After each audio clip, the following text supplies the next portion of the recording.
political comedy हम discuss कर रहे थे. So no, my point was you were one of the few people who genuinely I think still believes that he can change somebody.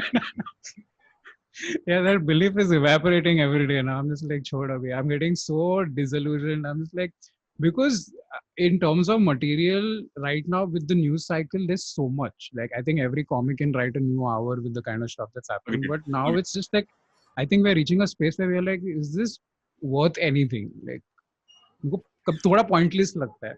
I mean, worth money if you monetize it. I mean, if you use it as a source of livelihood. Yeah. But वो point, I think you're one of the few comics in the scene who like, अब जैसे 2011 में कितने innocent होते थे हम कि हम तो दुनिया बदलेंगे. मतलब वो, you know, अरे कभी तेरे साथ हुआ है, तेरे साथ ज्यादा होता होगा. Like interviews में अभी भी अगर कोई पूछ लेता है ना कि, you know, you think comedy has the power to change the world वाला. तो I'm like, नहीं यार, नहीं. पर फिर वो कहते हैं कि देखो आपने तो वो नेट न्यूट्रलिटी कैंपेन में कितना हेल्प किया था. तो मैं कहता हूँ हाँ, और वो 2 साल तक रहा हेल्प. पर फिर अलग लॉ बन गया और तब अब नहीं किया कुछ. पर ठीक है, कोशिश करी सबने. But good shit. I think the energy that you're putting into it is inspiring. Like I don't know I can do it. I think I'm also losing the energy, dude. Like money wise also, I just was thinking about it this morning that by taking a political stance to my comedy, I'm alienating half my potential audience also. See, do you remember? And they brought this up in the Michael Jordan documentary also, right? When they asked him, "Why are you not supporting your local congressman who's black?" And Michael, and then that quote became really famous. You know, Republicans wear sneakers too. Yeah, exactly. सोच रहा है हमारे fans भी बाटा चप्पल पहनते हैं यार. नहीं पता नहीं, लेकिन देखो लगता है, do you really feel, actually it's an interesting question now that you've sparked it in my head. Do you genuinely feel you've alienated the audience base? Because if I were to examine, like with comics, we were always catering to a specific section of the audience anyway. I don't think we were trying to make overtures ki I want to reach out to the other side, quote unquote, whether it's political or it could even be like, even quote unquote तुम कहते हो कि Kapil Sharma show's audience is also in our English comics heads was always derided, right? कि नहीं यार, मेरे को उनको अपील ही नहीं करना है या उनको समझ नहीं आएगा मेरा. So don't you think we were anyway operating in our bubble regardless? We had a bubble, but I think what happened was the genre of comedy we were doing was the filter. So I've always found that now I've realized that observational humor has a much wider base. And I'll tell you how I realized this also. Because I used to put up clips of my podcast on my Facebook page, and I would get people trolling me here and there. People would say stuff, you know, and then I would click, and you click on that person's profile link. It shows you if they've been following you or not. And a lot of these guys used to be fans they've been following me from 2015, 2014 and stuff. And that time I wasn't as strongly political as I was much like, okay, this is what's happening in the news. And now those people have turned on me because now it appears that I've taken a very clear stand. So they're just like, abhi to funny nahi hai.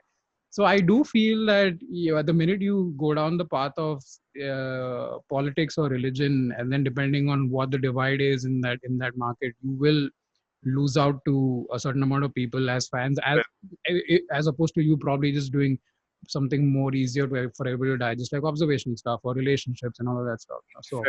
Fair. I think that also partly comes from which stage you are at in life. Like, after I got married, it was the first 6 months was this only. No, hey, shit, marriage jokes. Like, hey, wider appeal. And so, and pehle kahan sochte ho tum? You don't even have that. Correct. Don't even have that filter. But welcome to fans. They turn on you. Welcome. So that's why now I stick more to Instagram, because Instagram I have people who are discovering me more than on Facebook. Facebook I've got fans from those like ALS Ice Bucket Challenge video wala days, those people. So now after that elections have happened and stuff. So wow, damn. I don't think I'm barely on Facebook. I think it's linked to my Instagram, but my social media strategy is quite Erratic. I'm not focused. Erratic, and I'm not. I think I should probably focus on it more. But you know how antisocial I am, so that hasn't changed. Yes, that is true. Because I also feel, I think, as you were discussing earlier. Hi, Peach. What's up, buddy? So Peach को जब से मैं लेके आया हूँ ना यहाँ पे Gurgaon, so this is the first time she's fucked off from Bombay. So she's turned, dude, I'm not even kidding. This is a mass stereotype, but she has turned more aggressive. She's turned into a North Indian dog. It's really, I'm not even kidding. Like, she's randomly growling at people.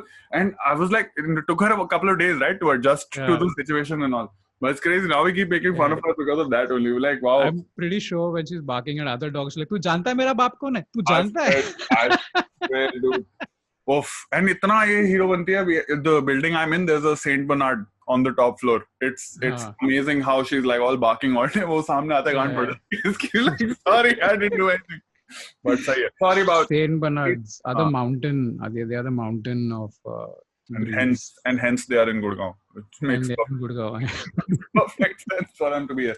PG now is shooting. Now he will. Bol diya honest. Buzz. Also, we were talking about this earlier also. I think for political comedy, a lot of it has become just a place of catharsis. Agreed. Where we get to laugh at the situation that's happening, but no, we're not changing anybody's worldview with our comedy. I think that's the best we can expect out of political humor in India today, is that whoever is already with that line of sight, they're like, yeah, this is funny. I've enjoyed it. I'm entertained, and I'm going home. And then I'll fight with trolls on the internet. But yeah, I don't think we're acquiring we're not converting people. No. I think, and I do this joke in my set also. Now, when you saw that in 2019, why did liberals think that they can win? And because Kamre की video viral हो गए अपने, है ना? And so हमें genuinely हमें लगता था ना कि हाँ हमारे भी लोग हैं. So I feel it becomes it's still interesting to observe because it's a tool of dissemination still. And I really wonder, but I still feel with English comedy, especially, or like English comics, I mean, I use the word English comics, it's a misnomer, but I don't think we are a threat per se. I always feel like if, say, for example, if you do the same thing in regional languages, I feel where you are actively potentially you're disseminating it greater, right? It's sort of like the difference between a national English news media paper versus like a regional paper with like a lot more circulation. Like, how much of a difference can you have? But I think your point is right. I think kuch to catharsis hai, but mostly, how many political comics in India would you say? Actually, political comics is also a weird term now, but people who do jokes. It's more of people dipping their feet into political humor and then saying, oh, no, it's too cold or it's too deep, and then getting out at different points. There's Kamra, Varun Grover, Sanjay Rajora, I do politics, thoda bahut. I do barely. Yeah. Barely. But there's nobody else, dude. Nobody else. I can't. Maybe from I don't know. Maybe from the younger group. Maybe from the younger lot. But that we are going to sound like grandpas. हम लोग कब uncle बन गए यार? It was just 9 years ago. I know exactly कब uncle बन गए. When you say fucking you, so don't even say anything. You're still fucking working out and fucking तो casually. आज ही देखा मैं तूने सांप के साथ फोटो डाला हुआ था muscle. Fuck off. तू uncle नहीं बना, ठीक है? मेरे जैसे फिर भी बन गए. थोड़ा देख शर्ट का भैंचोद कॉलर एक बटन भी नहीं खोला मैंने. Wait, let me fucking open this little bit. थोड़ा तो हाँ. हाँ अभी younger. Now you're slightly Upmanyu. So, let me pull it back. Upmanyu does. Upmanyu also doesn't do. Upmanyu is like full. Nobody does. Kenny does political comedy on Twitter. Oh really? Fuck. So, this is the moment I became uncle. This is the moment I became uncle. Because it's been so many years I've been on Twitter. I have fucking no clue. I'm like, what? Oh shit. I lost you. I could not believe you the moment you said Kenny does political comedy. I'm like, when the fuck did this happen? Which coma did I wake up from? Oh man. Dude, I love Kenny, dude. He's like the sweetest comic when he stand up or Twitter pe jagda karte. Shit, really? Yeah, dude. And I was like, with all the people. With everything that has happened this year, this is the weirdest 2020 news. And in fact, it's and you'll expect Kamra to be somebody who's like always at it on Twitter. He's like he's got like this Zen status. He's the Kenny on Twitter. Just calm.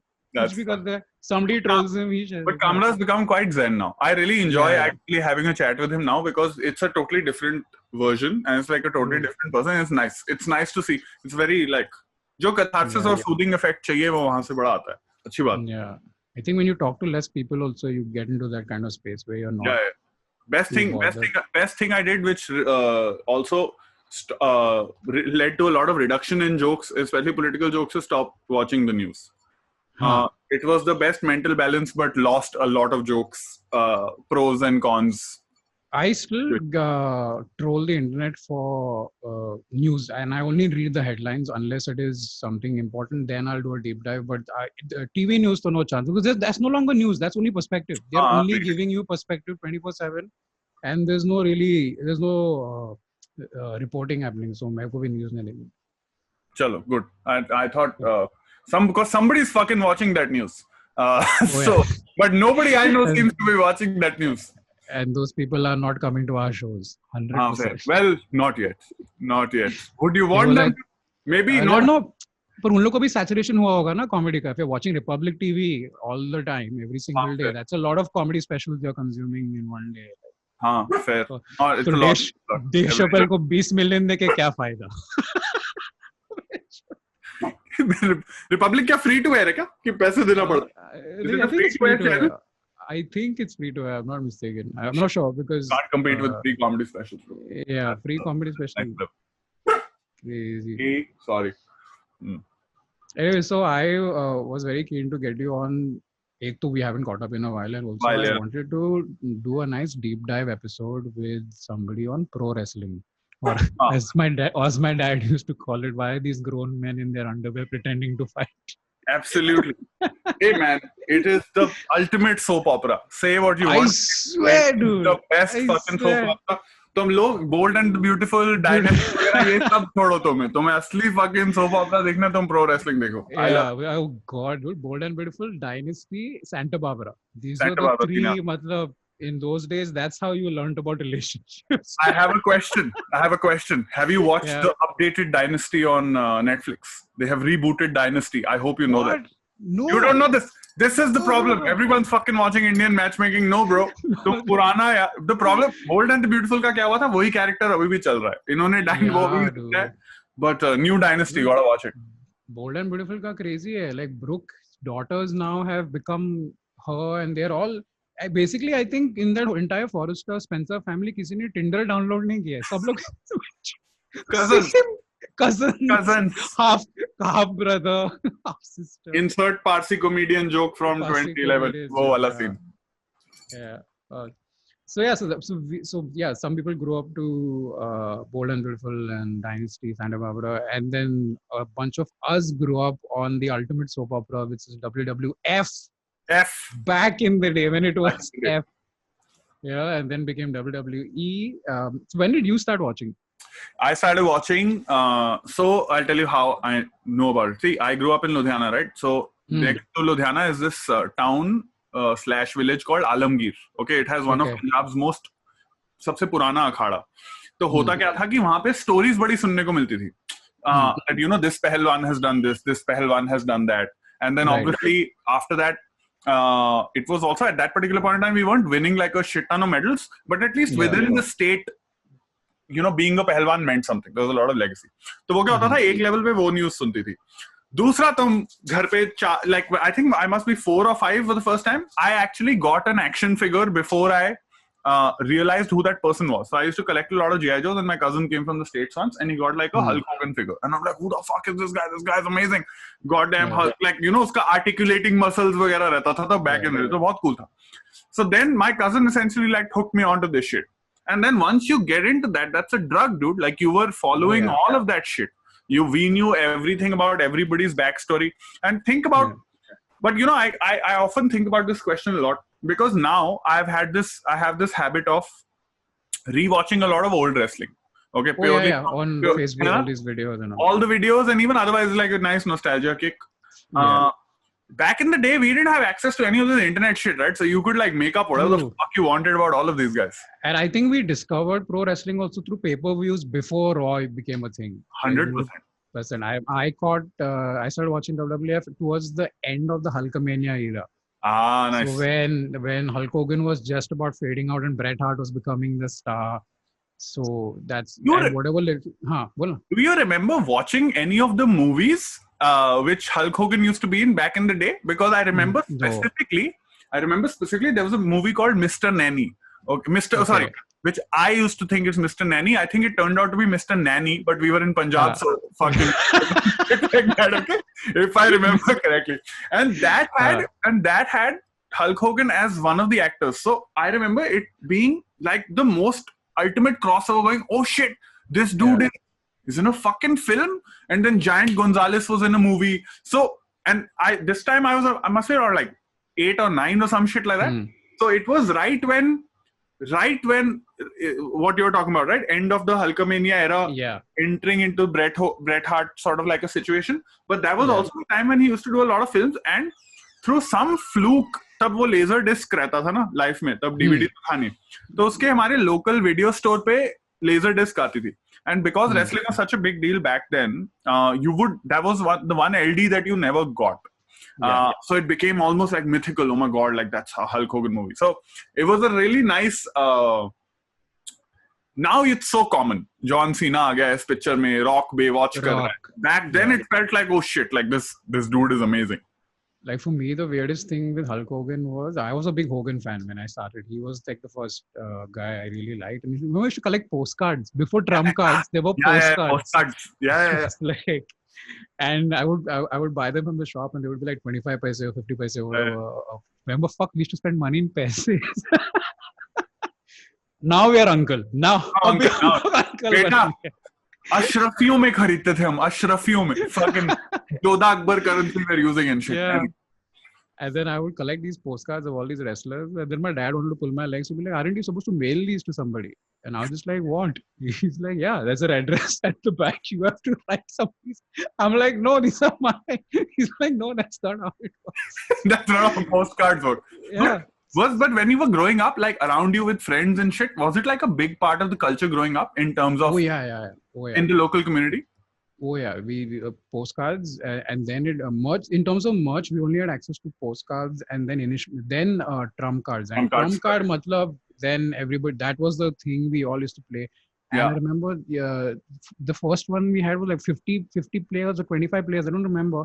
And then suddenly somebody created this jumbo deck, which had like some 100 players, and we're just like, who the fuck are all these people? I remember, so the kid who had the jumbo deck was the one who got to decide.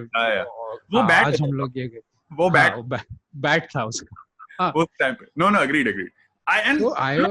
And the quality of the trump cards, I don't know, like, because that also really, like, it started off when I don't know, this was, if you think about it, we have, you know who we have to thank for this? We have to thank Dr. Manmohan Singh for this. Because when we were 5 and 6 years old, after the liberalization was where we finally went from shitty postcards to great trump cards. And Raw. And we got to watch Raw. So that time I was a big Hogan fan. So me, like, Hogan was like the man. And then I remember Dad, I see Star Sports kuch lagaya tha, and he had they were showing World's Strongest Man competition. So koi banda jeet gaya, I don't know who I was. And it's like, this is the world's strongest man. And I had a 20-minute fight with my father about how Hulk Hogan is the world's strongest man. ये झूठ बोल रहा है आदमी, ऐसा क्यों बोल रहा है टीवी पे? And my dad was like, तू पागल है क्या? I'm like, no, have you seen Hulk Hogan's muscles? Oh my god. But it's, deceptively, and maybe we'll come to this later, but I've only seen these guys up close once. And this is like a really iconic story, okay? And in fact, oh shit, it's confidential. I can't tell you what I'm doing. But one of the earliest memories, right? When you ask what is one of the earliest memories, so I think it was 94.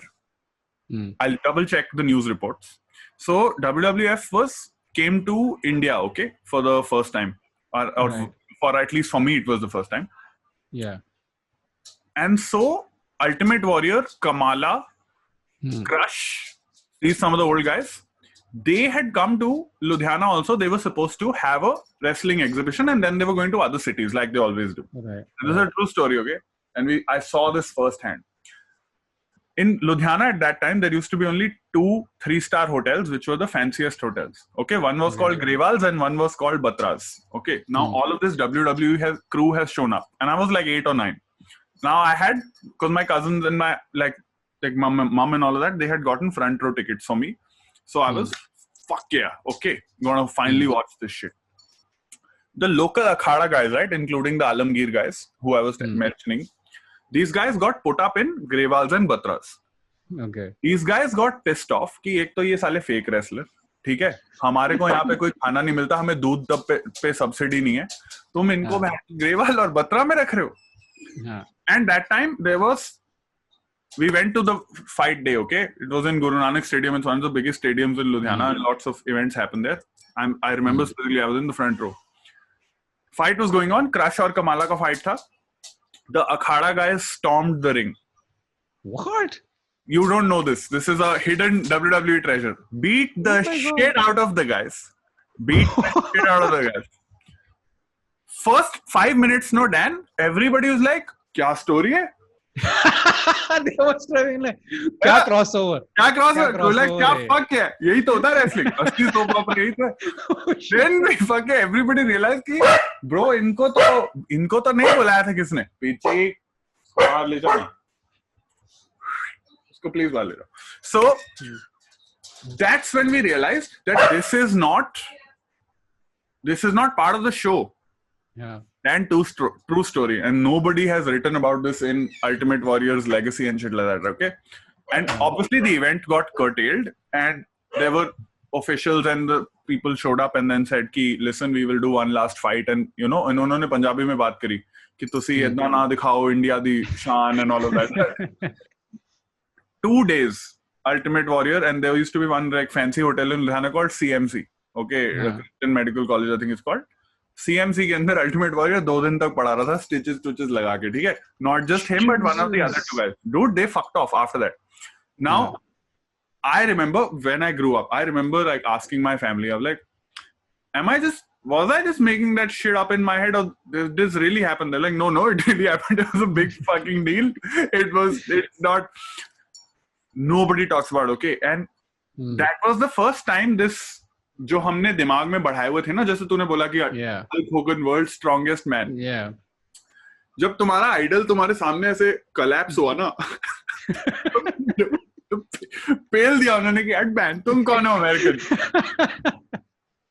I think it took them like a good 5-6 years to come back. I think they didn't show up after that for a while to India. I think they only came back in the late once, I know they came one more time. I think a few years back. I think, but again, I'm not big. I'm not following the latest roster. No, late 90s के बाद तो बहुत common हो गया. It became a big deal because India is a massive market. But at that particular point of time when this happened, this was early 90s. I think I remember I was a kid, man. Warrior at his peak would have been 94, 95. I'll tell you exactly when this happened. Surat में plague कब हुआ था? I think it was 92 or 93. I remember it was the same year or like 6 months after that or something like that. It was, that's how I remember this memory in my head. Like that's how I've parceled it in.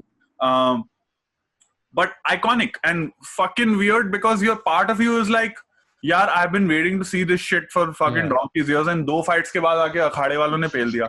Then you go into appreciation mode. यार वैसे हमारे अखाड़े वाले सही हैं. इन्होंने तो गांड तोड़ दी. Ultimate Warrior के मार दी.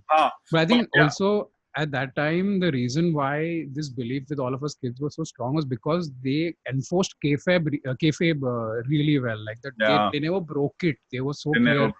And that's why that whole stupid argument about, this is fake, wrestling is not fake, wrestling is not real. And then later on UFC came and then it became even more awkward. Like, see, that's real fighting. Yeah. And then it was, and I think with the internet, it then became harder for the WWE to now just pretend like this is all real, dude. It's all real. They couldn't because it's hard to maintain the illusion.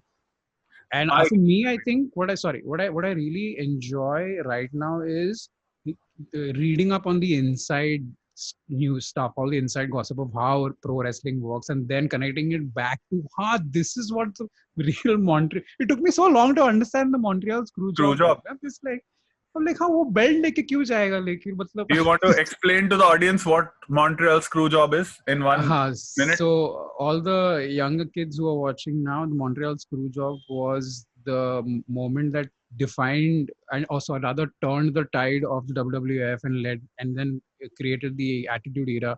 What happened was basically Bret Hart, who was the then champion, was not he was not happy with his storylines and where his championship was going. So he was offered a contract with WCW, a lot more money, and so he said, okay, he'll go. Now, what happens with pro wrestling is nobody really wins the title through a real fight. They give the title away to whoever they think is the face of the company or will pull in the numbers. उसको champ बनाते. So, and then on the way out, if a wrestler is leaving or gets injured, he drops the title. Dropping the title is what they call it when they hand it over to somebody else. Now, Vince McMahon asked Bret Hart to drop it to Shawn Michaels. And Shawn Michaels and Bret Hart don't get along. They hate each other. So Shawn Michaels, so Bret said, okay, I'll drop it to Shawn. But then Shawn, before he could tell Shawn he was going to do it, Shawn tells him that I would never drop the title to you.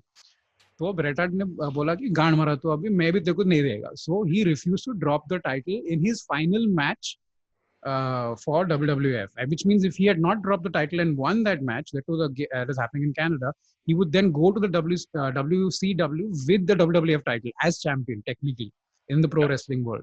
So Vince McMahon, kya harami hai. So Vince McMahon decided to fuck him up during the match, and when Shawn Michaels, and kaise matlab meta fuck up tha uska on Bret Hart's move only.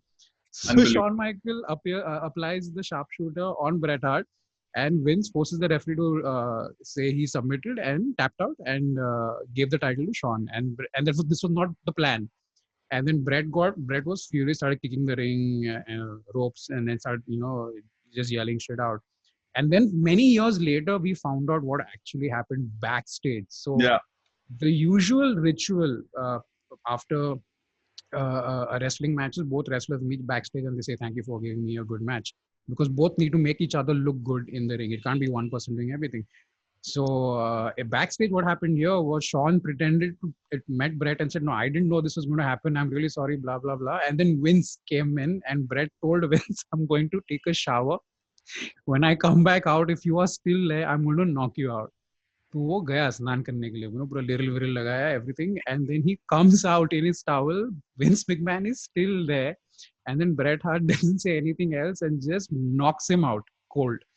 And that's when the whole WWE locker got in. I think the locker was already there when this happened. I think it already there. I think they were already there. Yeah, they were expecting something would go down. Bret managed to hit Vince McMahon once, knocked him out cold. Vince couldn't get up for a few minutes, and then they separated them. And then whatever, Bret went on to have very bad blood with WWF for many, many years. But that was known as the Montreal screw job. And after that is when Stone Cold Steve Austin took off, and then you had Attitude Era, which I think was the most profitable and enjoyable era. Also the most fun. Most fun, yeah. Most fun. जो मेरे को Vince McMahon बहुत सी लगता है.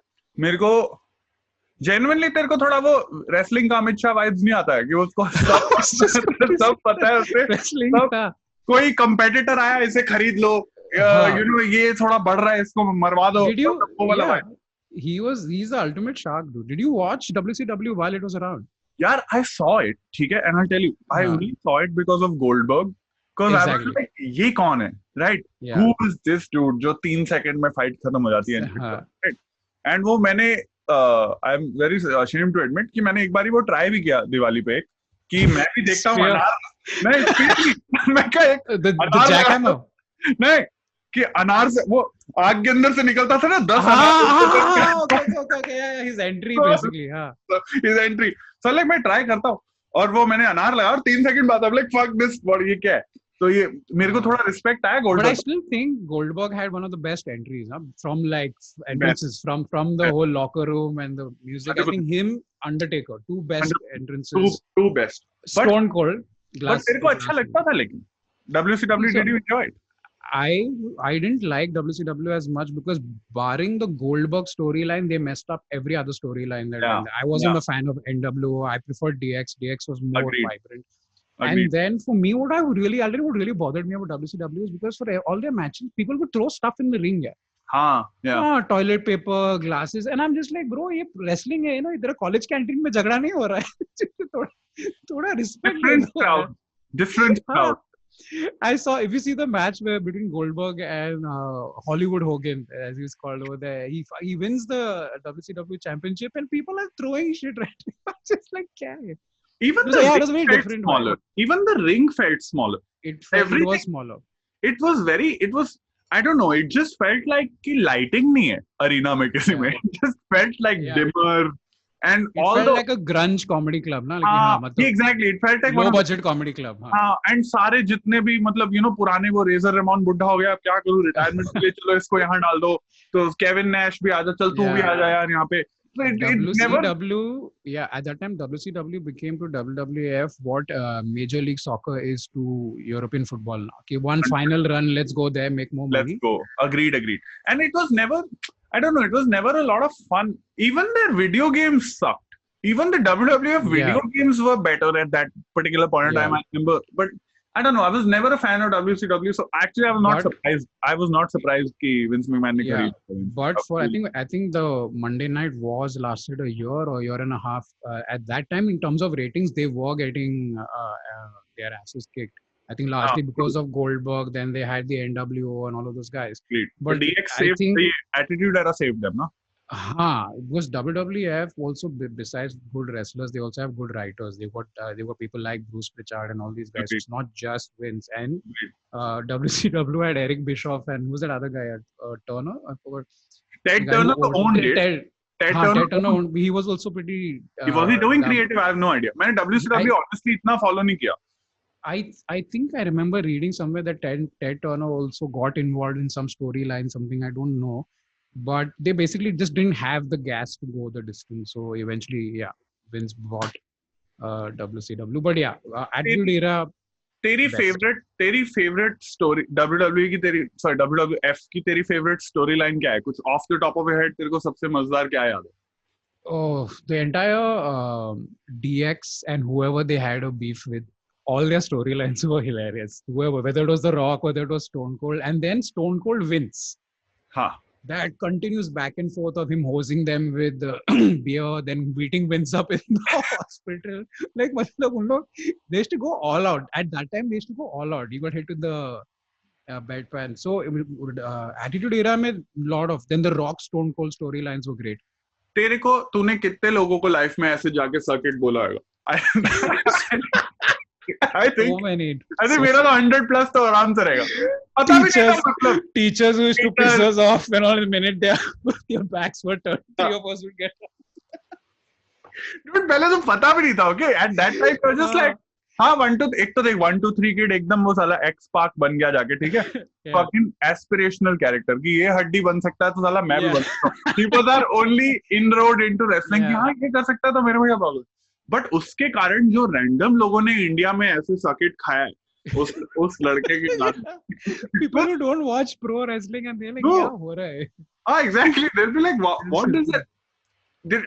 I'm not kidding. I was so fucking dumb. I think I only got what he's talking about like 5 years after I had done it to like 100 kids. Yeah. I'm like, oh, suck your dick. Oh, that makes sense. Oh, that's offensive. Oh. Yeah, I think we used to think suck it meant go to hell or something like that. Exactly. Yeah, we were so naive. हम लोग uncle नहीं थे ना तभी. अब uncle होने के बाद हम लोग बेटा that suck it is very offensive.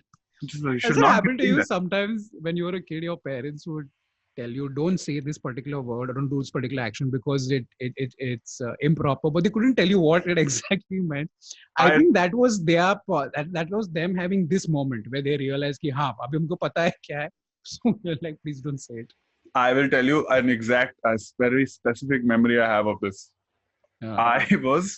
This is Rock का biography निकला था, autobiography, ठीक है? मैं पागल कि खरीदना.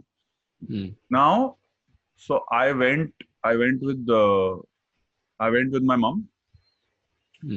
Rock का autobiography तब hardbound cover तो मतलब 1100-1200 रुपए, ठीक है? Late 90s, early 2000s की बात है ये. So it was a lot of money back then. So my mom and usually I would get any book I wanted, but Mom was like, what is this? I'm like, Rock की book है. Please. She picked up. उन्होंने randomly flip मारा. And the first thing she read in that book was Rudy Poo Candy S. Okay. Okay. I remember that moment just looking at it, just looking at me like, ये चाहिए? No, please. I got it. So that was that fucking suck it equivalent. But I had to sell it. Like, no, look, it's a story of inspiration. वो देखो, he went from rags to riches. You know, वो Canada में NFL type NFL से भाग गया और Canada में उसने देखो मैट्रेस पे सो रहा है, देखो पैसे नहीं उसके पास. It was a full fucking convincing thing. But that was that specific moment. I remember now that you brought it up. But speaking of which, Rock, I think in Attitude Era, Rock had some of the best catchphrases. 100%. He has great mic skills, and he had some of the best catchphrases. Rudy Poo, Jabroni eating. Did you smell what the Rock is cooking? Rudy Poo, then Jabroni. Jabroni. How long did you use Jabroni in your eating pie? मतलब वो हर बारी डालता रहता था कुछ ना कुछ आगे. Eating pie. Yeah, and It Doesn't Matter was my favorite. It Doesn't Matter was nice. It Doesn't Matter was nice. And I don't think anybody else could sell that. Nobody else could sell that. The only other guy who could sell lines really well was Stone Cold. Stone Cold also he didn't have as many lines as The Rock, but he sold his stuff. So, which is why and Stone Cold always also would have these really crazy entrances because of that glass shattering be the like you're like होने वाला, now it's on. I wished मेरे को बड़ा मन करता था कभी-कभी. I think किसी ने किया भी होगा कि जैसे शादी में एंट्रेंस होती है ना लड़की की, वो दिन छगना की बजाय अगर कांच क्या feel है, all the crowd is like fuck yeah, this is the wedding. I think I saw a video like this where a groom entered as the Undertaker. I don't know if I'm right in saying this, but I think I remember seeing a guy. Why? I think either Undertaker or Triple H, one of the two. The game. Game music का Triple H होगा. वो पानी फेंका उसने फू करके. Yeah. Could be the game, because Undertaker would be really weird. नहीं हो सकती है, हमारी कम्युनिटी की हो सकती है शादी. उसमें believable है.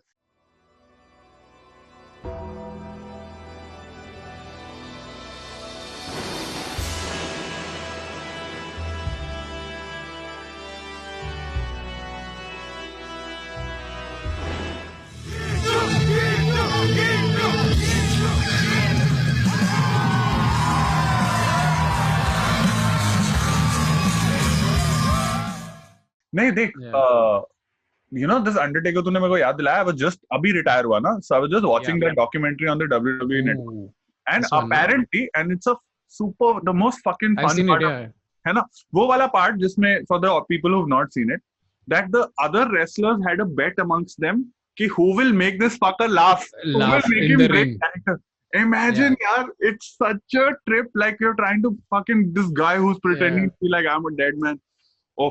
And there are videos of him trying to do it also. So, and this happened for many years, and nobody managed to get him to break character. In fact, here's the thing. I read this. The People's Elbow, the Rock's People's Elbow, was actually a move that the Rock did to try to get the Undertaker to break character, because in technical circles it is a very lame move, and especially as a finisher, like, so every wrestler has to have like this really cool finishing move, and the Rock tried to debut it as a finisher simply to get the Undertaker to crack, and the Undertaker looked at it and didn't flinch at all, but the crowd loved it. So the crowd popped when he did that, and because the crowd loved it, he kept doing it after that. So it wasn't a move that he wanted to do. Yeah, man, it's such a, like, think about it, it's such a dumb fucking move. People's like, your body weight is, your body is actually falling on the ring more than your fucking elbow is hitting the elbow. Other. Correct. I saw this compilation the other day of the worst finishing moves in WWE, and then I also saw this other one of really cool finishing moves that have now become just regular moves because they've been overdone. Powerbomb, spear, frog splash. Yeah. So, and now people are then struggling to have really genuine finishing moves. Who are your favorite finishing moves? Finishing move, मेरे को an actual fun finishing move versus how they sold it. So everybody loves the stunner, right? But Stunner, yeah. everybody loves it, right? But the most fun part about the stunner was how The Rock used to sell it. To sell it. Mail करके जा रहा, I'm like, इतना क्या लगा bro तेरे को, like इतना, क्योंकि देख हमारा पॉइंट ऑफ कंपैरिजन क्या होता था, हम हमारे स्कूल में जब लड़ाई हो जाती थी तो जब हम बच्चे को पीटते थे हम उसको ऐसे मारते थे तो वो तो जाते नहीं ऐसे, वो तो वहीं पड़ा रहता था, लाइक वो how is Stone Cold fucking doing it. But ये you know the dumbest fucking finishing move of one of these, who is this guy, एक I don't remember the wrestler's name, one of the newer guys I'm forgetting. वो basically उसको पकड़ के ऐसे गोल गोल घुमाता रहता है और वो सो जाता है और some shit like that. वो बस 2 मिनट घुमाते रहता है. रोमन रेंज की है वो, किसकी है? No, Roman Reigns is Spear, I think. Spear or that Super Punch. पता नहीं इतना, पर चूतिया अब ये But I think I see. हाँ तो कपड़े सुखा रहे हो मैं, तो वॉशिंग मशीन हो गया, बस एक आदमी को बस ऐसे गोल गोल घुमा रहा है वो 2 मिनट के. I'm like, how is this exciting? Even the camera guy is like, I don't know where to take this. Where to. Because for me, when I used to watch the stunner initially, I used to genuinely think that logo ko, like they would get some sort of shock or something in the neck. They would fall but apparently you can damage the neck. You can, yeah. And then later on, The Rock revealed that he had a bet with Stone Cold that he would oversell, and that's what they kept doing. I liked Tombstone Piledriver. Tombstone Piledriver was nice. Also very dangerous. The most dangerous move. In fact, I think for those of you who don't know that The Undertaker is the only WWE superstar who's allowed to do that move. Yeah. Because Owen Hart fucked it up for everybody. Rest in peace, Owen. Yeah. Thanks for the memory. Thanks for the memories. And he damaged Steve's neck. So Stone Cold Steve Austin's neck. Steve almost died or got paralyzed.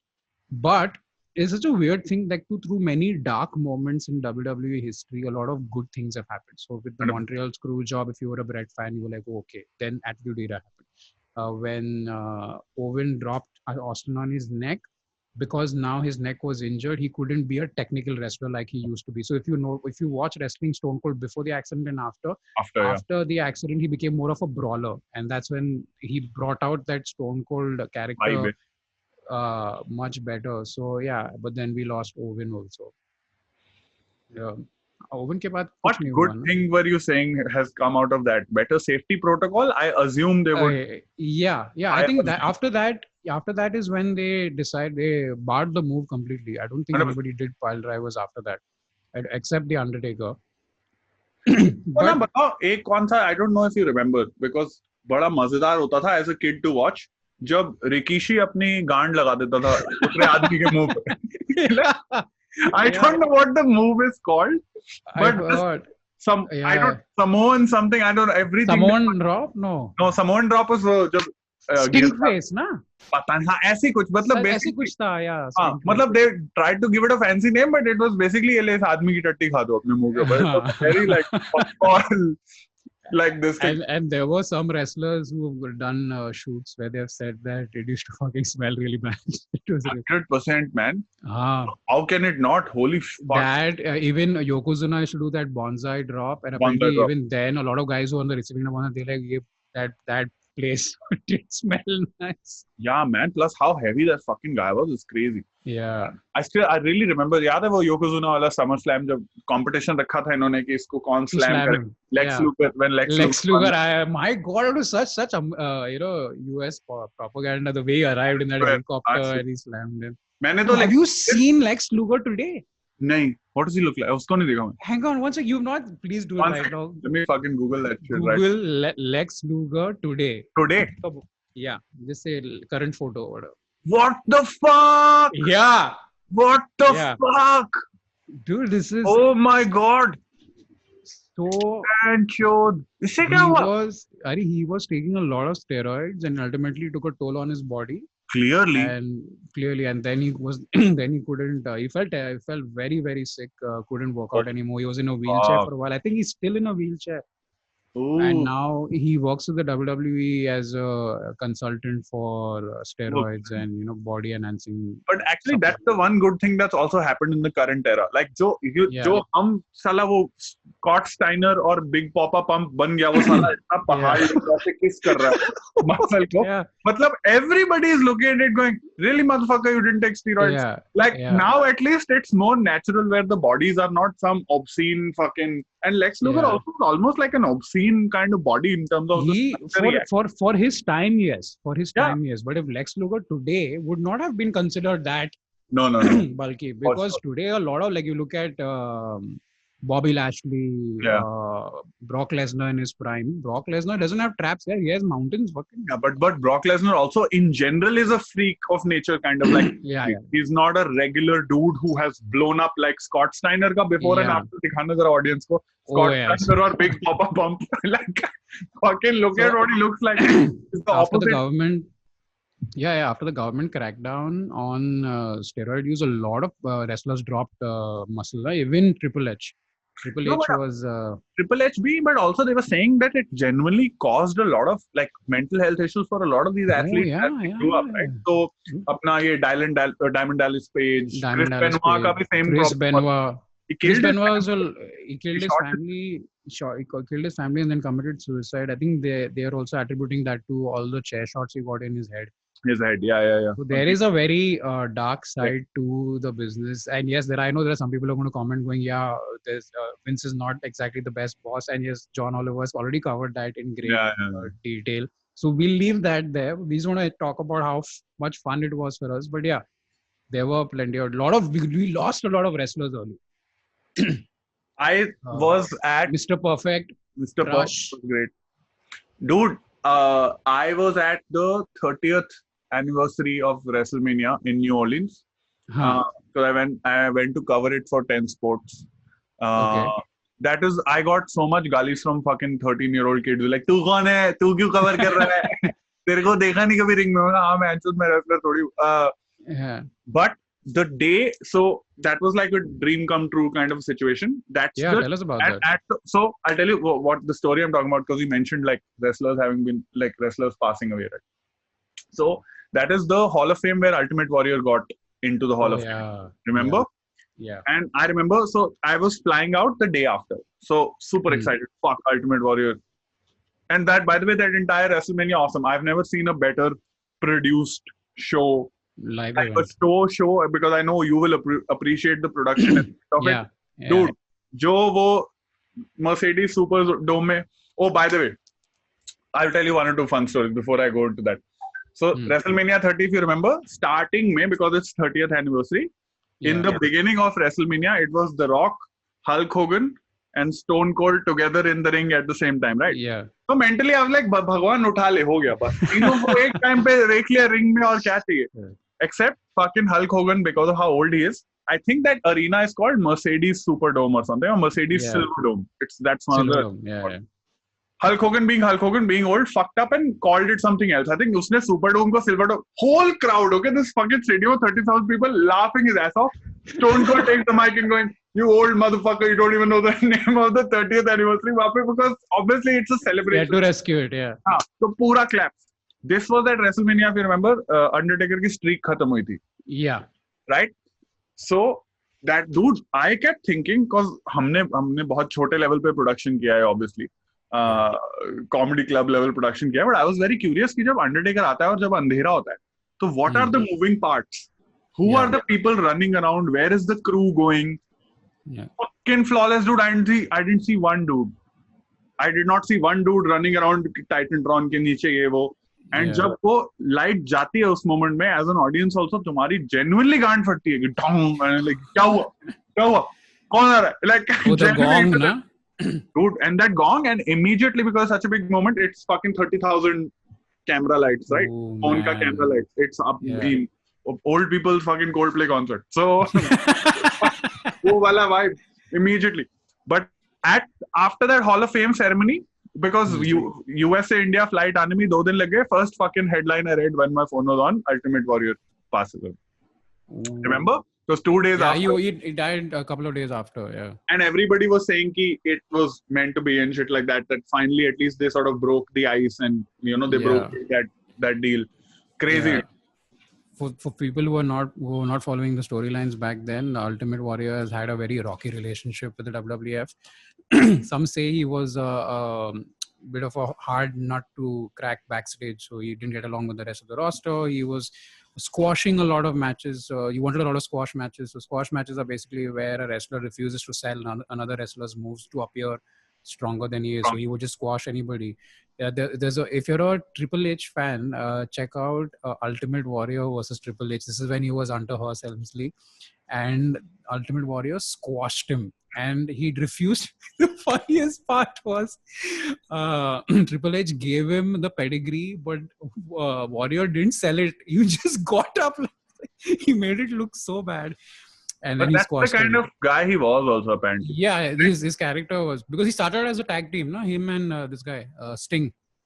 And then Ultimate Warrior apparently also became one fucking motivational speaker. And that's when you know it's the end of a trajectory. They turned to Christianity, motivation speakers. So yeah, so he had that bad blood with WWF. Yeah, he became an influencer basically of those days. Then he left, and then eventually I think Vince and he reconciled, and then of course they got him into the Hall of Fame, and then he passed. Yeah, that was a weird one though. And also I remember, I don't know if you'll have time to play it, Jake the Snake Roberts also gave this really awesome speech at that Hall of Fame talking about his drug addiction and his mental health problems because of wrestling. So it was very interesting because you see this entire spectacle, but at the Hall of Fame, you finally see the human side of all of these guys. Yeah. Shit, man, like the amount of sacrifice they've had to go through just to be here. Crazy. Yeah. Very, very cool. And that is the case with a lot of these guys, especially when you watch the documentaries, you watch Broken Skull sessions with Stone Cold. And I don't know if you found a similar vibe that we also have with comedy. That if you're touring with somebody, but it's very not the same thing, but that whole road life, getting along with the roster and I think you're right from the point of view of only the person who has done that will sort of relate to it. Like only a road comic will understand what a road comic is. I've done a lot of road gigs, so I get that whole you're traveling with the same group of people and you do all these shows. There's that brotherhood, but here it is a step further. Yeah, you're pretending to not like each other, but at the same time you're looking out for each other's safety. So when you're performing a move, you make sure you have to perform these moves well. If you're taking a bump, you have to sell it well to make him look good. So there is a lot of genuine. That performance aspect is so high. 100%. I think that's why when people look down upon wrestling, and even as a kid, when people look down upon it, I was like, what are you fucking saying? You are calling it fake. All the health risk is real. All the physical damage fucking stuff is real. If worst case scenario, watch it as a really, really athletic soap opera, and it's still fucking fun, and it's still something not everybody. Which is what it is. It had so many storylines: love, comedy, the supernatural. It had every genre that you wanted. It was supernatural there. Wale best hote the, to be very honest. I think back in the day, scariest guy was Papa Shango. Remember when we were kids? That guy. I just love that guy. Papa and then he became the Godfather. पापा शैंगो जब इसका वो green colour का कुछ निकालता था अपने मुंह से दूसरा आदमी पागल हो जाता था. But they were really, I also feel like early 90s, that I think the main difference between Attitude Era and पहले वाला जो हम छोटे होते देखते थे was छोटे होते वो it was like a comic book coming to life. Yes. All of these people. Whereas Attitude Era, and everything, and Attitude Era became a lot more like, oh fuck, this has suddenly become real. It's like indie movie and Marvel universe. And it tapped into that whole age of rebellion and angst very well. Like 100%. This whole, everybody wanted to say something to their boss, and that was where the writing was so superb. Where the whole Stone Cold anti t-shirt tha. Authority. 316 ना. Nice. Austrian 316. यहाँ दिल्ली में पालिका बाजार होती थी market, which was my favorite shopping haunt, because that was वहाँ पे ना वो smuggle t-shirt आती होती थी बैंकॉक से ₹300 की wrestling. तो उसमें ये मेरे साथ ये घर पे भी हुआ कि मैं रॉक वाली टी-शर्ट ले आया हूँ, उस पे रूडी बुक एंडी लिखा है, घर वालों ने बोला प्लीज फक ऑफ, ये आप नहीं पहन के कैजुअली घूमोगे. But it used to be such a, you wore it with pride. जैसे आज की डेट में लोग पहनते हैं ना ऑफ वाइट और ASL वगैरह, तब वो होता था कि.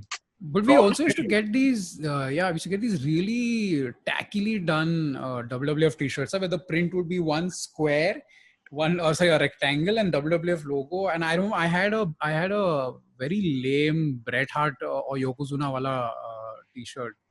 It was peach or pink. I don't know what to stand. But that Dan was like supply and demand back in the day. तब मिलती नहीं थी. Yeah. So It wasn't even original merch. It was full rip off. यहाँ पे. Yeah. Made in India. अच्छा वो ठीक है यार. We I think we made do with whatever we could. Like जो Trump card आ गया, जो ticket आ गया. I think I wonder if that collector spirit still remains amongst the younger people. I don't know. Very hard because technology, no? I think maybe it is more with stuff like video games, anything that's with like good graphics and stuff. I guess, but there is a lot of merch that sells on the WWE store. I don't know how many people buy it. Action figures, crazy belts. Now you get more lifelike and close to copy kind of belts and clothes. I picked up some really cool WWE merch sometime back. I got some nice singlets and stuff. Nice. I've worn on the podcast. I forgot. I was just like, shit. I don't think I have any. I think I have a belt still. I think it's lying around in Bombay. I don't have it here. I think because I got it, but I had one of those really those plastic belts. Remember the soft plastic belt that you got? You put it around with the button in the back.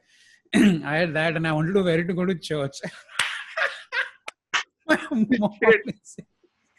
No, but at church also you wear your finest, right? If that is the logic. Exactly. Obviously, as a kid, you'll be like, just imagine, like, everyone's come to church. They're all like, in a very solemn mood. They're like praying, and then suddenly, do you smell what the Rock is cooking?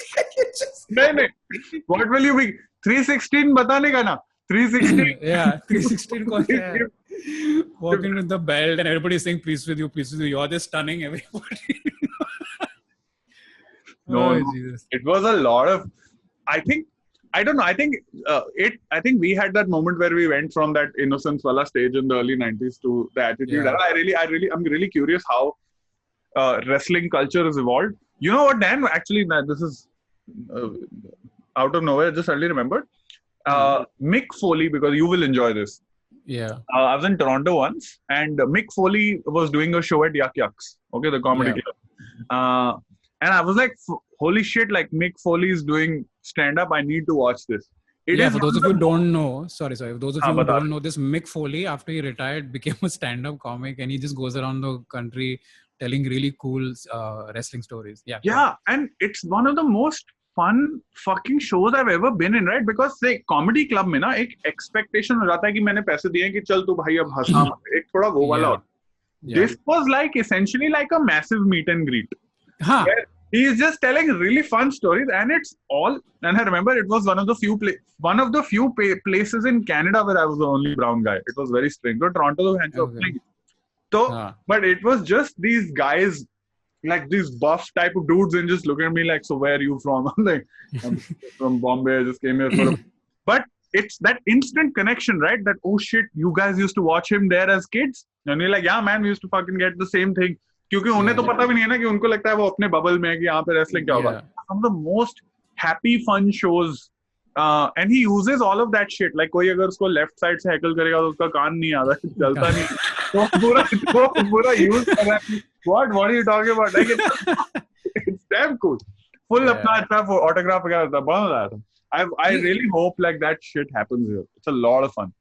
He's definitely one of the nicest guys to come out of the comedy. The wrestling world. Maybe even the comedy world now. Maybe even the comedy world. Yeah. I think like Netflix should give him a comedy special, dude. I'm very surprised. No, you know why? WWE अपने network पे डाल. They've got their own. They'll do on their own network. Okay, if you have to pick your all-time, like top 3 all-time, because hard to choose one. What would be your top 3? Top 3 all-time.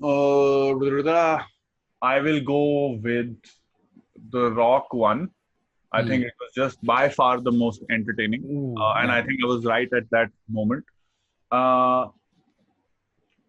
Second, who would I choose? I used to love Tatanka. I don't know how many people remember him. I don't know. Big Tatanka fan. So I don't know how many people remember, but back when we saw him, it's a very fucked up thing to say actually, Dan. But if you think about it, dude, fucking sitting in Punjab, Tatanka was my first exposure to Native American kya hota hai? Native American, yeah. Like, and he is obviously a fucking caricature of Native American culture. And so in my head, I'm thinking all Native Americans are walking around going, blah, blah, blah, right? That's in my head. That's what I'm fucking thinking. But in a very weird way, wrestling also fucking introduced us to these various cultures, right? And you did, of course, there's a very fucked up interpretation of. Also, a Tatanka character wouldn't fly today. They wouldn't. Hell no. Hell no. Are you crazy? Half of our 90s plot lines and storylines, nothing will fly. Nothing would fly today. No pop culture references would fly. Yeah, and so go on. Tatanka, and the third guy who I used to love, it's a very close tie, but I used to love these. So wrestling every era, they try and find one massive guy who's है ना.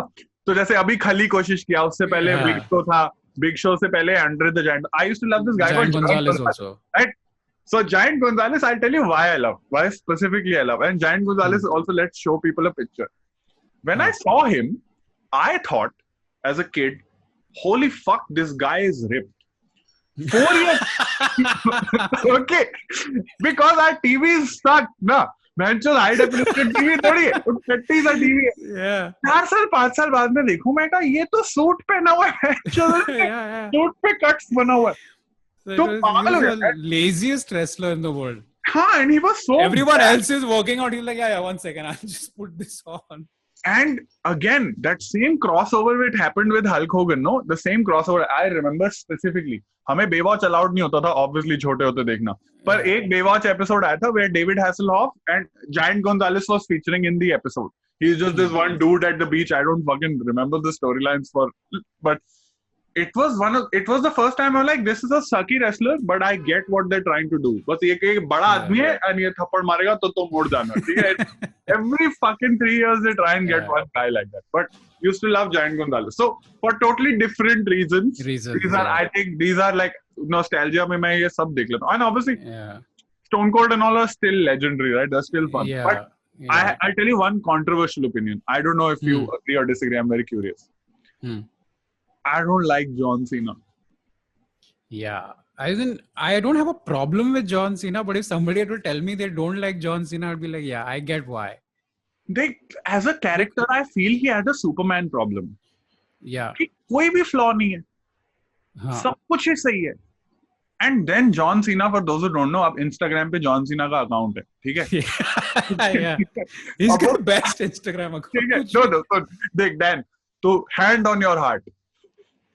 Do you think John Cena knows who Shahrukh और Amitabh are? Fuck no. ठीक है? पर यहाँ पे अमिताभ बीमार होता है. जॉन सीना के इंस्टा पे फोटो आ जाती है. तू मेरे को कह रहा है कि वो पैसे नहीं ले रहा है ह्यूमंस ऑफ बॉम्बे टाइप की तरह, हैं? तू तेरे को क्या लगता है?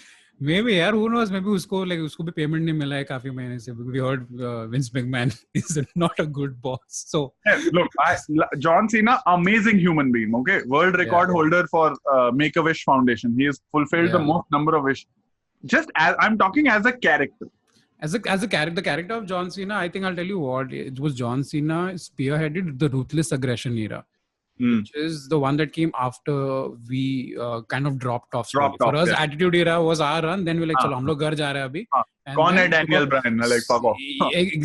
What was the Daniel Bryan character? I was just like, he was, I think he was playing to millennial woke crowd. I think wo thoda wo vibe tha na, vegan dude, skinny. Yeah. So now. अच्छा latte फेंकेगा वो मुंह के ऊपर. True. Like how all the other wrestlers, when they wanted to cheat, they would open the turnbuckle or hit somebody with the chair. Daniel Bryan removing avocado.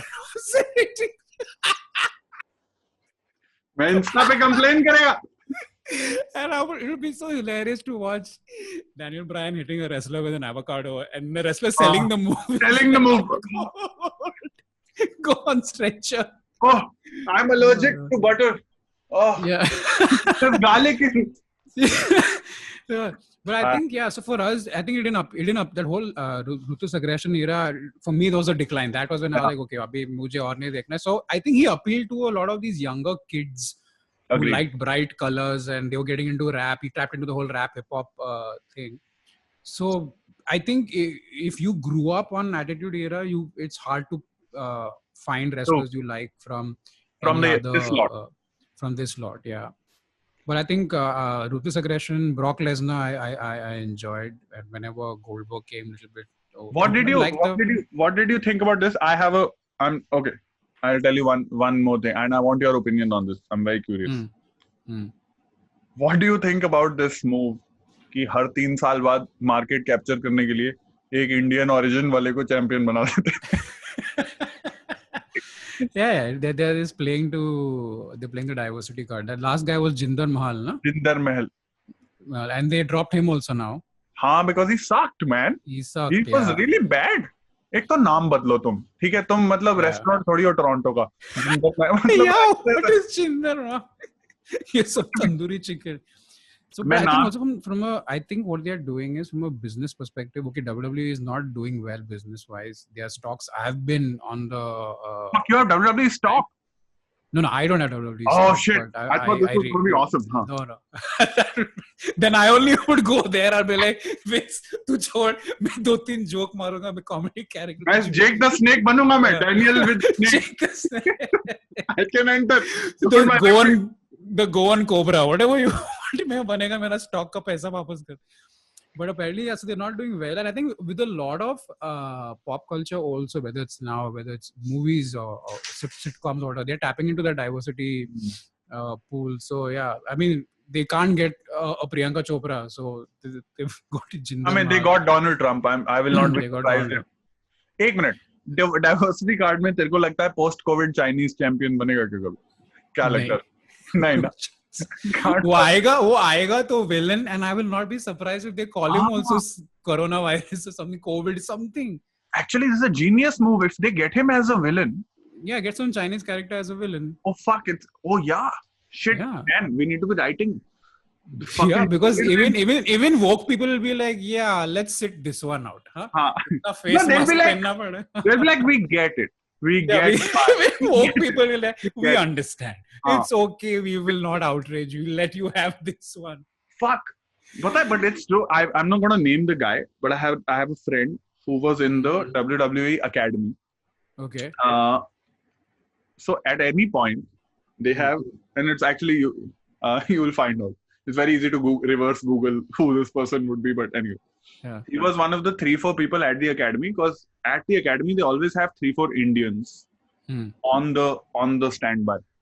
Right. Now they were training, thinking कि हम में से एक की entry मिलेगी. फिर इन्होंने बना दिया जिंदर महल को champion. So he was very like, because वही ना, there can only be one. Yeah. So they won. He moved out. So what is he doing now? If I tell you that, then बहुत ही obvious हो जाएगा. So I want to avoid little bit. I want to avoid. But imagine, right? Because you've also fucking put your sort of heart and soul into it. एक minute तो follow कर रहा है सौरव गुर्जर और उसको follow कर रहा है रिंकू सिंह को. No. So $1 million आम देखी है ना तूने? Yeah. The guy who was selected for the Pittsburgh team in baseball. Yeah. For those of you who don't know, his name was Rinku Singh. Okay, Rinku went from India, went abroad. उस पे movie बनी है बकायदा Netflix पे. John Hamm वगैरह play किया, जो भी प्ले किया. Baseball career did not work out. Rinku has blown up and buffed up like a mofo. Saurav was an actor and he used to be in this Colors का show आता था Ring का King. Okay. Hindi wrestling, if you remember. जिसमें chief guest था opening ceremony में हरभजन सिंह. ठीक है, याद रखियो. ठीक है. Saurav and Rinku are now a tag team in the WWE Development Academy. Whoa. For me, this is one of the trippiest fucking stories. A dude who is one day sitting in Bombay, somebody said, "एक काम कर, baseball का trial हो रहा है, आके ball फेंक." कह रहा, हाँ मैं आ रहा है. बॉल फेंक, यूएस चला गया, बेसबॉल टीम ज्वाइन कर लिया, पिक्चर बन गया 2 ऊपर, बेसबॉल करियर खत्म हो गया. ये कह रहा है मैं क्या करूं, एक काम करता हूं, मैं 200 पाउंड ऐड करके WWE ज्वाइन कर लेता हूं. Dude, the fucking film. And उसका इंस्टा पे आई थिंक अभी भी उसका हैंडल रिंकू $1 million आर्मी है. If I remember correctly, I think he still got the baseball handle. Wait, I want to show this shit to you now. It's one of the favorite stories of mine. Dude, this is what Rinku looks like now. I don't know if you can. Jeez. Oh yeah. He looks like from here he looks like a mix between Mark Henry and Mr. T. Mr. T. This is the tag team, Rinku and Saurav. I fucking fully support them. Whoa. Aren't they badass? Don't they look kick ass though? I would be, dude. They can go. Yeah, dude, these guys, I can just imagine these guys going on stage for the first time, like just like taking a microphone in their hand. I'm like, bhaiyo aur behno, mandir ban chuka hai. But तू सोच ना Dan, Yeah. खली जब बोलता था तो समझ नहीं आती थी कि क्या बोल रहे हैं. I mean, I love Khali and all, but he was outstanding, and Khali's like had a massive impact. Yeah. But these guys, dude, great characters. Fucking that awesome. looks good. That looks. So they are in development right now. They are in development, so they are in NXT. NXT, right? So they are fighting there. I can't wait for them to fucking like be in the main. यार बहुत मजा आएगा. And मेरे को जिंदर महल से better तो रिंकू और ये है ना Saurabh. Yeah. Like fucking homegrown buff dudes. Fucking fun. Yeah. I think Saurabh, I don't remember, correct me if I'm wrong, audience comment में करी देगी. I think उसका ये रिंग का किंग में कैरेक्टर का नाम होता था डेडली डंडा or something like that. Like he thinking he used to play a cop or something with a stick and be like, fuck that. Was this the same thing that was owned by Khali? Khali owns some wrestling. Khali owns CWE, which is Continental World Entertainment. Okay. And I love that place. I've been there multiple times. But my favorite CWE event that has happened in Solan before the lockdown in Himachal Pradesh, where I think some 25,000 people showed up, and the main guest was Rakhi Sawant. And Rakhi Sawant fought in a wrestling match, and she injured her. Yeah, she fought in the wrestling match. Dan, the real attitude era is happening in India right now. Oh, shit. I think poor thing. I think she injured her back or something. But I really wanted to go there. I remember specifically some fucking work shit had happened, but I was all set to go. Because can you imagine, Dan, like last time we saw live wrestling. Yeah. उतने ही लोग, ठीक है, WrestleMania 30 जितने 25-30 हजार लोग, but in the middle of fucking Solan 30-40 रुपए की ticket थी सस्ती सी यार, उस crowd में तो क्या feel आएगा. I mean, maybe the wrestling will not be great, but just for like I love shit like this. I don't know. I just I wouldn't mind. I wouldn't mind coming with you. I'm gonna, now that I know how big a wrestling fan you are, I'm gonna keep you on tap. पहले तो ये सौरभ और इनको follow कर, हम इनको एक like वो दे देंगे. I'll give them those. Send in the comments Danny sent you or something like that. Yeah. Are there any other comedians who are wrestling nerds? Yeah, wrestling nerds, I don't know. I'm sure, because the thing is, I think in the 90s, like everybody sort of grows up with. Everybody's grown up with it anyway. So I think it's a common sort of unifying thing that connects a lot of people. I don't know how nerdy they are on it, but I'm pretty sure. Like I'm pretty sure it has to be. Yeah, can't be just the two of us. Everyone has tried to give in school somebody or the other some fucking move from one of their favorite wrestlers. Everybody. So choke slam, Undertaker chops. Good. हमारे school में कर नहीं पाते थे because it was a 6:30 school, so pedigree वगैरह was not allowed. And that's all I will say. But before I wrap up, I want to give one shout out to The Rock, dude. मतलब वो आदमी क्या है यार? Like he could have. Just yesterday I read the news that he has purchased Vince McMahon's failed football league. I'm like, ये बंदे में confidence कितना है देख. And The Rock could have retired whenever he wanted to at his peak or whenever and gone quietly, lived on a farm for the rest of his life, and he would still be spoken of as a legend. But he has gotten to a stage where people have forgotten कि ये बंदा वही है जो do you smell बोलता था, and the eyebrow and everything कितना आगे बढ़ गया यार. He is like a fucking mix of Will Smith at his peak plus like a Muhammad Ali sportsman level. I mean popularity. I'm not saying skill. Popularity. Yeah. I'm purely saying popularity. He's like a dual fucking guy. You know what pissed me off about this XFL announcement which The Rock made? Insta story पे डाल रहा है as a passion project. मैं कहा बहनचोद ये passion project है तेरा. ये passion project है तुम्हारा. I think he's sticking it to the NFL. Of course. But have you seen his show? Did you watch Ballers at all? I have not watched Ballers yet. I saw about one season. It was nice. It wasn't for me. I mean, it's set in that football universe, and that's also because I'm not a fan of. I don't follow that sport. I think it's a very cool story purely because he couldn't make it in the NFL. Yeah. You know, his love for football, and imagine being able to do this. With him at the helm, somehow you just feel like ये सही बनेगा product. Yeah, he's kind of like an Arnold Schwarzenegger in a way, right? He just keeps doing things that you will just be like, no way, come on. Like remember that Bill Burr's bit about he defends Arnold Schwarzenegger? Great comparison. That's exactly what it is. Like, I'll go to a foreign country and become a Hollywood stars, and even though I don't speak their language, I'm going to become. I'll marry into the royal family. I'll become the governor of a state I can pronounce. He's going down that path. He's just one thing after another. A lot of people have asked this. I want your opinion on this. Do you think The Rock will run for president? He might, but I think he won't, because again, I think it might come down to that same compromise of he will alienate half his fan base. I think right now with where he's unless he gets to a stage where he says, you know what, I've had enough money. Yeah, I have enough money now. I have nothing to lose financially, so I will jump into this. Yeah.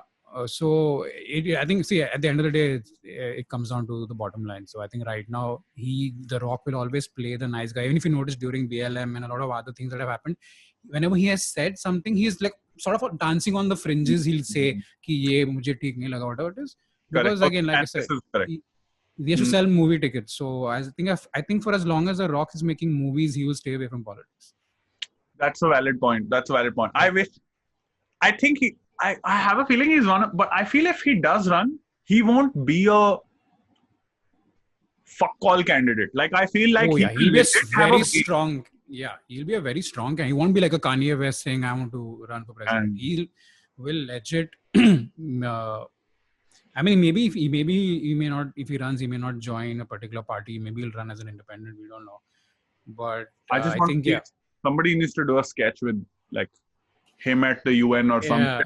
Yeah. It doesn't matter. So and also if he does becomes president, then when the current president is exiting the White House, he just slaps it. Dude, and then you're right, and then every time there's like a G8 summit, whatever it is, all the other world leaders are there, and then you I think for the pure entertainment value and for everything that we have been through in 2020, we deserve this. Like, vaccine mile na mile, we should have The Rock as the president of America. Now I just remember one sketch SNL did. SNL did a sketch called The Rock Obama when he was. I remember. That's the premise. Ki Barack doesn't get angry, but if he got angry and turned into The Rock. That was a cool sketch. That was a cool sketch. I just remember. Yeah. I'm gonna watch it again. That was a fun one. Cool. So I think on that note, we'll wrap it up. We've done some good time. I hope you guys enjoyed watching this. Always fun to hang out with you, Khamba. We should do this more often. Do let us know what you thought about this episode. Tell us your pro wrestling stories as well. Leave your comments, suggestions. Don't forget to hit like, subscribe. What else? Yeah, like and subscribe. Yeah, don't follow. We are off Twitter. Don't follow us. Do follow us on Instagram, wherever you are. And yeah, do catch us at the live show. Khamba, you doing I'm doing Lemons and Peaches. August dates are not out yet. I'm actually taking a break in the middle just to like write and expand on some new bits. But it will be on my website and Instagram and everything. Great. Yeah, just follow Khamba. Yeah, guys, live comedy is still a thing. We're still, bunch of us are doing gigs on Zoom shows. So please do check out our Instagram for updates on that. I'm going to take a leave now. Thank you so much for tuning in. My name is Daniel Fernandes and this is Gursimran Khamba. Khamba, say bye. Bye. You remember? Not hello. Bye now. It's the reverse. Now it has become bye. It's like, Khamba, say bye. Alright guys, thanks so much for tuning in. Take care. This is Daniel Fernandes. Goodbye.